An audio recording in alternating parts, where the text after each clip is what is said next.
रोज एक नई कहानी देखने के लिए चैनल को सब्सक्राइब करें और बेल आइकन दबाना ना भूलें। किसी गांव में जीविका नाम की लड़की अपनी माता प्रेरणा और पिता अनुराग के साथ रहती थी। वो हर काम में माहिर थी। साथ ही गर्मियों के मौसम में जीविका शिकंजी बनाती थी। उसके हाथों की बनी शिकंजी पूरे गांव में बहुत प्रसिद्ध थी। ऐसे ही एक दिन उसके लिए वीरेन नाम के एक बहुत ही अच्छे और बड़े बिजनेसमैन लड़के का रिश्ता आता है, जो उसे देखने आने ही वाला होता है। लेकिन जीविका पहले से ही विवान नाम के लड़के से प्यार करती थी और ये बात जानने के बाद वो अगले ही दिन विवान से मिलने जाती है। विवान, तुम कहाँ थे इतनी देर से? मैं कब से तुम्हारा इंतजार कर रही हूँ। अरे मेरी जाने मन, वो मैं किसी काम में उलझ गया था। अच्छा ठीक है, सुनो, मुझे ना तुमसे बहुत जरूरी बात करनी है। हाँ बोलो।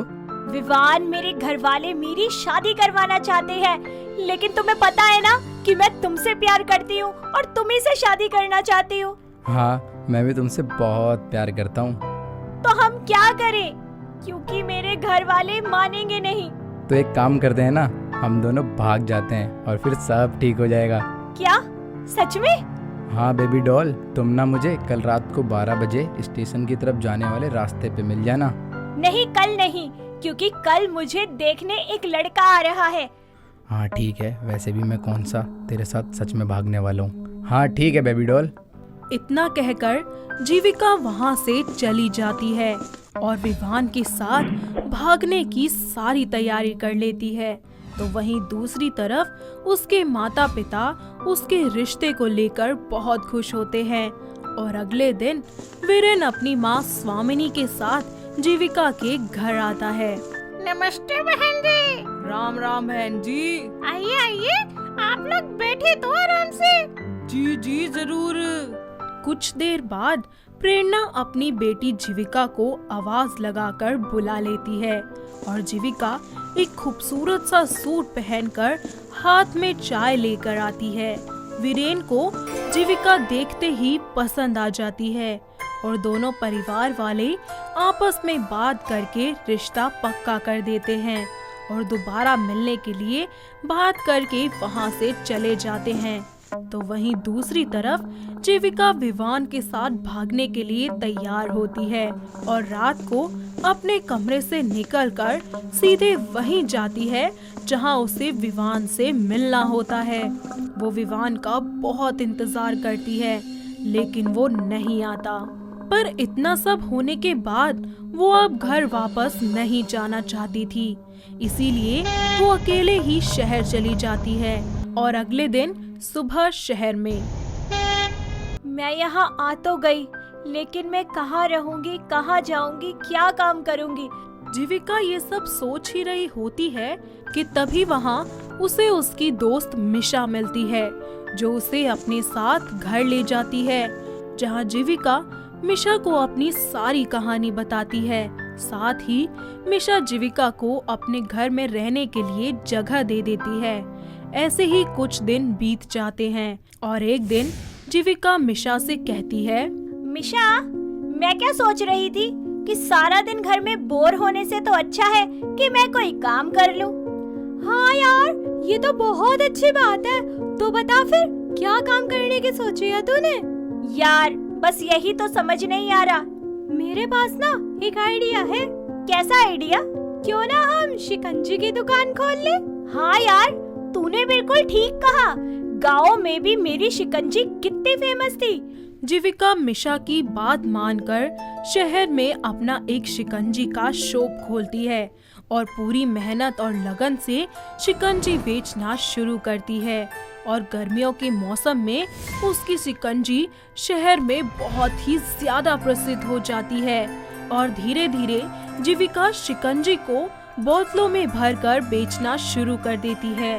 वक्त बीतता जाता है।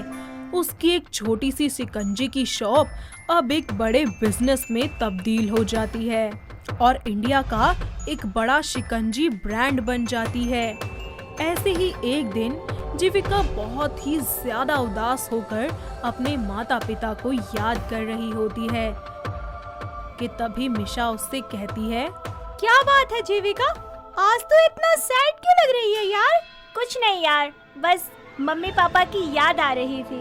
अरे इतना सोचने से कुछ नहीं होगा, हम दोनों गांव जाएंगे और तेरे मम्मी पापा को यहाँ शहर लेकर आएंगे, फिर वो तेरे साथ रहेंगे ना? हाँ यार, तू सही कह रही है। और उस विवान को भी दिखाएंगे कि उसने तुझे छोड़कर कितनी बड़ी गलती की है।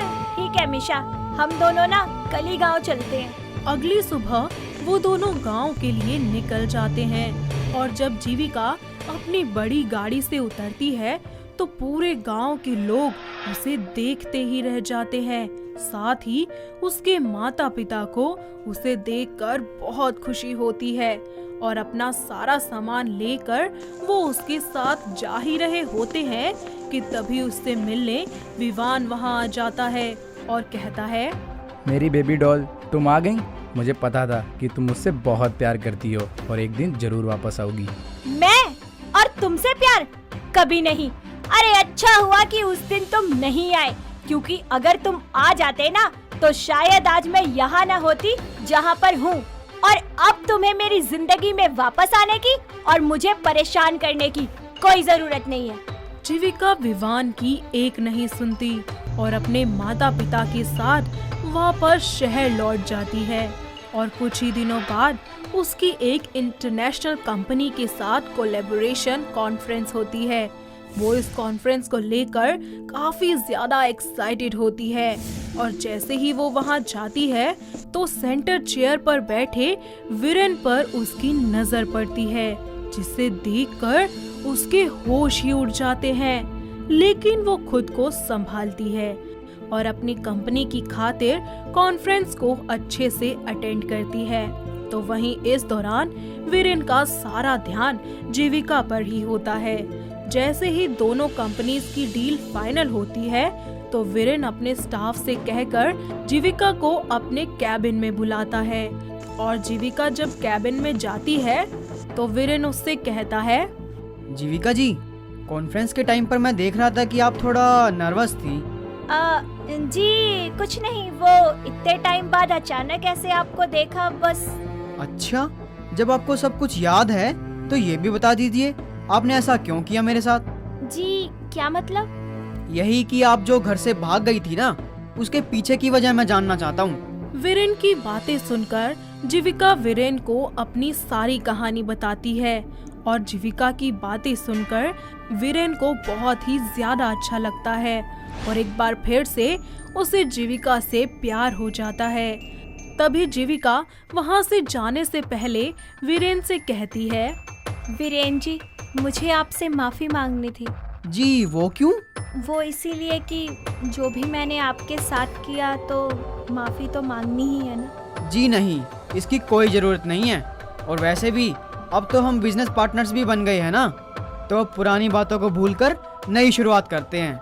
वीरेन की बातें सुनकर जीविका बहुत खुश होती है और वहाँ से चली जाती है।